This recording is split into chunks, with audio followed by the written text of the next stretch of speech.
With that, I'd like to bring forward our next 4 speakers. These 4 speakers we've selected for a number of reasons. Every one of them has an eye towards innovation. Everyone has a challenge with respect to the industry and the environment they work in.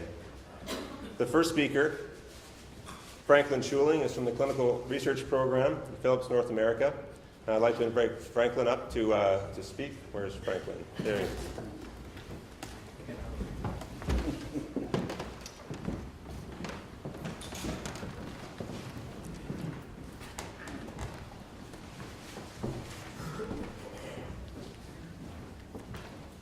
Before Franklin speaks, I'd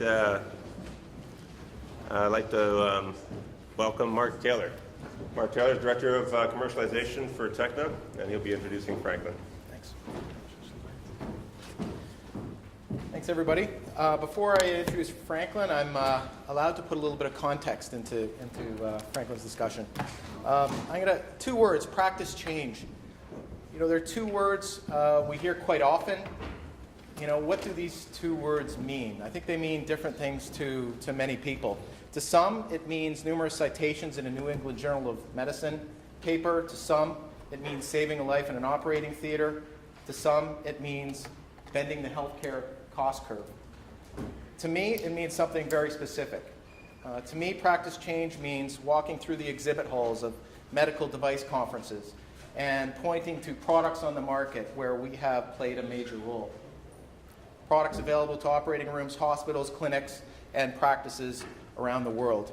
And in my office, instead of the papers and patents framed on the wall, you'll see plaques of real products and product brochures from companies we've licensed technologies to.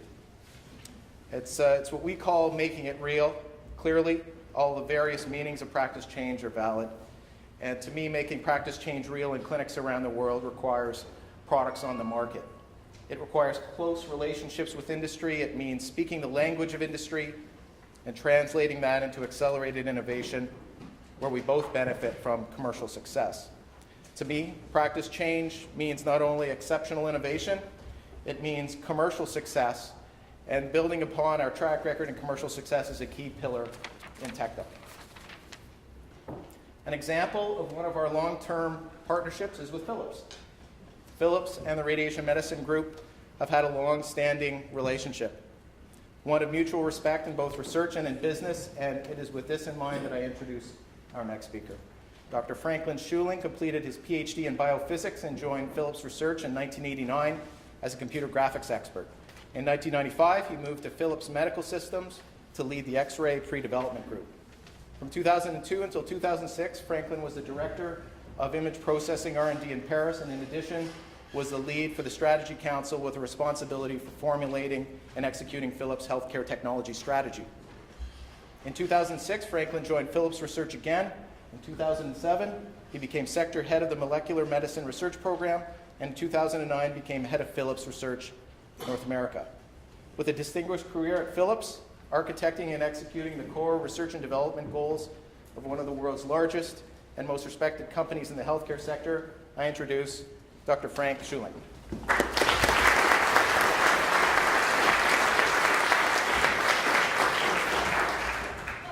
Okay, can you hear me? Thank you very much, Mark, for this. I'm very honored for this very nice and elegant introduction. I should hire you for next occasions. I'm proud to be here, to be invited for being one of your speakers in this forum, and I'm also proud to present to you how Philips tries to approach in their healthcare program open innovation, and more in particular, we try from our side to team up with healthcare institutes like Techna, and I will give you a more specific example later in my presentation. I would like to declare here before we start that I am Dutch, so I'm very proud to be here, your guest in Canada, and you should know, of course, in Holland, Netherlands, where I come from, coffee shops is a well-known I don't think that's the type of coffee shop that you would refer to. Whatever tourist But, okay, before I go into my presentation, what I would like to do is, because our new CEO, Frans Verhouten, he gave a sort of president speech to this special event. So what I would like to do is I would like to start with a 2 to 3 minute video message from our new CEO, Frans, to just address this audience and to specifically congratulate David and the entire Techna team with this phenomenal start of this new enterprise. So I hope I get the animation right. I think it should start now. Good day, Toronto, and congratulations for launching Techna. It is very exciting to see that the vision behind Techna reflects the same opportunities that we as a healthcare company also embrace, accelerating the technology development cycle for the benefit of patients and the healthcare system. I'm convinced that your approach to integrating technical and clinical perspectives is absolutely the right one. Investing in patient and client centricity means delivering outstanding results and innovation in healthcare technology. Therefore, I applaud your efforts to break through the technology translation barrier. At Philips, we look forward to working with Techna as your partner, and I wish the best of luck on your innovation journey. Okay, so I think it's on behalf of the entire company. So it's not just me, not just the people in the middle of the room for our business in Canada and in the US, but it's on behalf of the entire company that we congratulate you with your start of Techna. Okay, now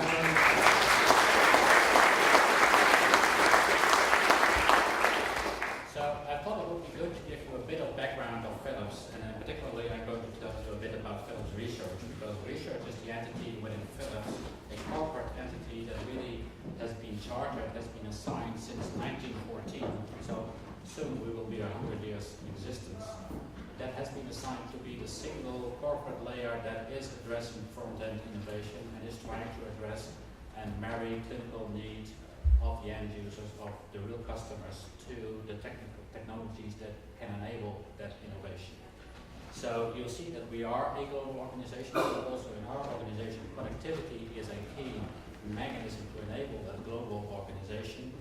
We are spread out throughout Europe, Asia, and the US. We spend about 1% of the Philips revenue to the Philips Research organization, which is quite an impressive investment. And we have today about 1,500 employees worldwide. We have a rich history. We have been involved in innovation for a long time as a research organization, as a Philips technology organization, and it ranges from the good old vacuum technology in the old days to rotary heads for shavers, to audio and video solutions. The cassette tape, if you remember, is one of the Philips inventions, the CD, Blu-ray, but I think also very important, 1992, that was the time when I was in X-ray, we came forward with this flat detector, we came up with other innovations, so we have been active in innovation, in lighting technologies, in lifestyle technologies, and I think most important for this meeting here in healthcare technologies. Recently, this year, digital pathology has been a new innovation that we have been bringing to the market. So our mission as a research organization working for corporate Philips is to help Philips win in their markets. And we can help them by providing the technologies that enable clinical or unmet user needs to be met. And we act as, on one hand side, as a co-creator and enabler for our own businesses. So we act as the broker to our own businesses. And on the other hand, we also act very much in an open innovation spirit to work with partners, other suppliers, institutes like this, to really marry the two together to really enable Philips to win there. We are sort of led by a strategy laid out in what we call innovation areas. These are the areas to which we focus our efforts, and we really try to go for that. And in healthcare, you see imaging, clearly, that must be no surprise to you. Image-guided interventions, so really trying to use the imaging technology to deliver locally the devices that deliver the therapy. And it's not just the imaging part of it, but it's also the device side of it that we address. It's the patient care, not just the monitoring, but also the respiratory care, the therapeutic care, the emergency services. It is the decision support, it's the IT solutions that really combine information from all those different modalities, those different devices, those different IT sources, to really enable the doctor or the one that needs to make a decision to make that decision on the right information at the right time. Personal healthcare, clearly an adjacency area that we are exploring, and an area which is very nice because it combines lighting, lifestyle technologies, all the experience that we have built from the past, to combine that to create healing environments that really go beyond the traditional healthcare solutions. And of course, we have a lot of activities going on in lighting and lifestyle. I think this is a key slide because this tells you that we don't, like we have done maybe 10, 20 years ago, invest in technology per se, but really we have a very disciplined innovation process where the clinical need, in the case of healthcare, is the key driver. What is the problem that needs to be solved? And what is then in the next step, multidisciplinary efforts with internal players, external players, how are we going to address those? What are the technologies that we need to develop? What is the market? What is the use case? What is the need? What is the financial case? That needs to be done in a very convergent way. And of course, the third message is there. Learn fast, spend the money, try to understand, can we solve it this way? If not, stop. Learn from failures. I think that is a big message there. You should not be afraid to fail in some cases because you'll learn a lot from that. And as I said, we really want to be a leader in an open innovation. We really want to work with others because we very much understand already for quite a long time. I think since more than 10 years we have been advocating this as a research organization. You'll have to learn from others and you'll have to work with others. Otherwise it won't work. Connectivity, as David said rightfully, is a key message there. So this is the pipeline that I think all of you will know, so I won't spend too much time on it. It is what is needed. What is the insight? What is the case? What is the problem? Combine that, okay, what technologies can we explore? Can it work? Is it reproducible? Can we really make this in a way that it can be reproduced in a reliable fashion? And then of course in the end, it is the winning value proposition to all. I mean, if the customer, if the patient has benefits, then everybody will benefit. So this is an example of all the approaches we take in open innovation. We work in consortia, we work in public-private enterprises, we work with suppliers, we work with knowledge institutes, we work with OEMs, but we also work, and that's what I've highlighted here, with sites, with luminaries like Techna over here, other luminaries in Toronto, where really we learn, working with you, what are the things to be worked on.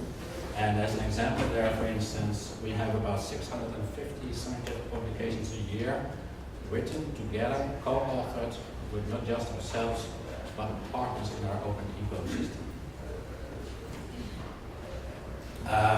An example there, and now I'm going to be very specific about the Techna case, is the clinical sites research that we have developed as a program since 10 years. And that program really tries to bring, in a way, exploratory technologies from bench to bedside in a transitional fashion. Marry technology with clinical excellence.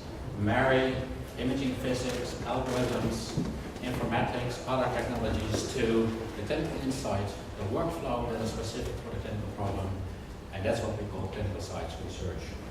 If you make it specific, we have been very serious about this, so I could show you pictures like this, not just for the US, but also for China, for India, for Europe. We have been implementing across the board collaborations with the luminaries where we have said, okay, we're not just going to collaborate in a sort of back office manner, but we are going to put our own people, like Vladimir Pekar, who is in the room over here, we're going to put our own people in the luminary site, and we're going to connect that person not just to the site, but also to our own research, to our own development organization. And to make it specific for what we have been doing here in Toronto, in September 24, I remember I dug into some archives the other day, and it was September 29, 2004. I can send you the notes there, David, where we decided internally, fellows, that this is what we are going to do, and we made a visit to you the other day. And then the commitment was made to put one scientist from Philips on the site over here. Initially, the topic was on-the-fly adaptive replanning, while the patient was still on the MR Lina couch. To date, Vladimir is our scientist on the floor. I'm very happy with that collaboration. And Vladimir is working on auto-segmentation for head and neck. But it's not just Vladimir that you see over here, but it's the entire research organization, and more specifically, a team of researchers in Philips Research in Hamburg, in Europe, that is connected to Vladimir. So it's not just one individual that we have connected, but you are connected to the entire back office of Philips. In the same way, of course, we benefit from the fact that David and his team, is our excellence over here. And I think the third leg to this equation is the fact that in our radiation oncology business, we are associated to that backend, to that platform. So whatever we research can be fed into an advanced development of our business. So I think we have created the perfect triangular collaboration between clinical need, technical science, and the implementation in a product environment. Okay, I think the next few slides are actually an example of the work being done. I might be quick about it because I expect that David, you might have more slides on that. I think there's a lot of clinical value of getting automated segmentation of the head and neck region, and also get the registration right and get the contouring right, make it reproducible, make it automated. I think it all makes sense. It has a lot of value. This is an animation where it shows that on the basis of the material, the clinical data available in Prince's Margaret Hospital, an atlas has been built. That atlas then can be used in new prospective cases to put up seeds and to do the contouring out of that seed information. So this is a very good way to make it adaptive, to make it automated, to make it reproducible. And the next slide shows another example of this automated segmentation of the head and neck region. The nice thing is that we have developed this together with the people in David's team. Vladimir was in there, is in there. The nice thing is that we have been able to put this into scripts into our Pinnacle workstation. By doing so, we have been able to translate what the research was done here into an automated fashion into a product version. We have been able to export it to other clinical sites to reproduce the lessons learned here and bring it to a product configuration. I think that would never have been possible if we would not done it in this way. There's more collaborations in this area. I won't dwell too much on it. I think we are around out of time anyway. There's a lot of benefits. When I wrote out this last slide, I thought it's not just the benefits for Philips, it's also the benefits for the Toronto area, it's the benefits for Techna, it's also the benefits for the patients in the end. Because the patient in the end will benefit from having products there which have been developed not just in one location, but really in a triangular, multi-center collaboration. They have been proven early on that they have a clinical need they address, and clearly they have shown visibility in this key market in Canada. I think that's an important message to mention. We have been able to leverage that into a product environment, which I hope, of course, in the future, and I'm looking at our manager there, that in the future this will help improve our market position for Pinnacle product. That's clearly in the end why a company like Philips wants to do this. And of course, in that process, we'll benefit. I think everybody benefits from the fact that the government is interested, is putting expenses into this, and of course, scientific publications, the IP behind it. I think that's all very valuable because that captures the knowledge and will help us benefit and leverage the future situation. So I think this is the end of my message. Thank you very much for inviting me.